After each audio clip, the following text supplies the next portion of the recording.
Hello, so I did the outcome standard, and the outcome standard is based on the high expectations that educators and professionals are held to.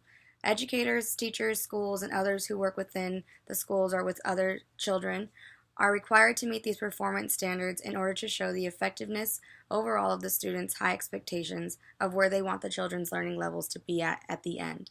The outcome standard deals with addressing the learning outcomes in order to hold educators accountable for those students. Even though the outcome standard is reflected mainly on the end results, it still focuses on the teachers in the learning process. Uh, this is called the building block or building coherence idea, and it's saying that educators are going to continue learning in order to improve the way that their teaching is. So whether it's learning from something that's done in the past and adapting that to how they're doing now, and it's going to further the outcome standard.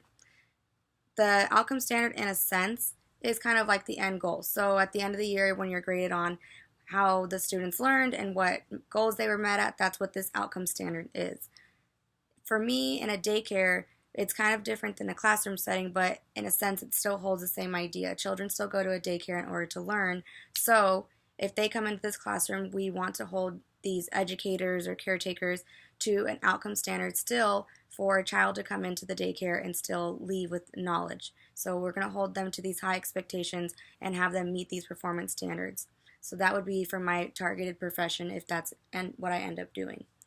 A way that we can bring this into our daily life now, even if we're not doing something that's necessarily working with children, I know majority of us kind of are, is just to simply have a standard that it's higher expectations than what we think it could be, and try to push ourselves to have these kids learn that, and that'll be meeting these outcome standards. You're making yourself look farther deep into the end result and adapting to it now.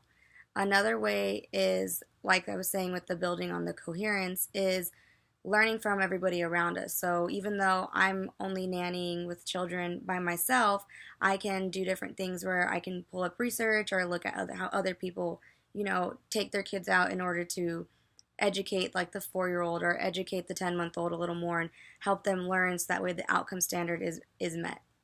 So those are ways that we can bring it into our everyday life now, even in our current positions. An example of an outcome standard would be something like if there was a child who only spoke Spanish and he was put into a class where he had to learn English. The outcome standard that would be met would be if by the end of the year this child was able to speak and understand, even if it was a little bit of English, that would be that those expectations were met because the child did learn, the child was able to process things, and he was able to develop these skills throughout the years. Those standards were met, and that's the outcome standard.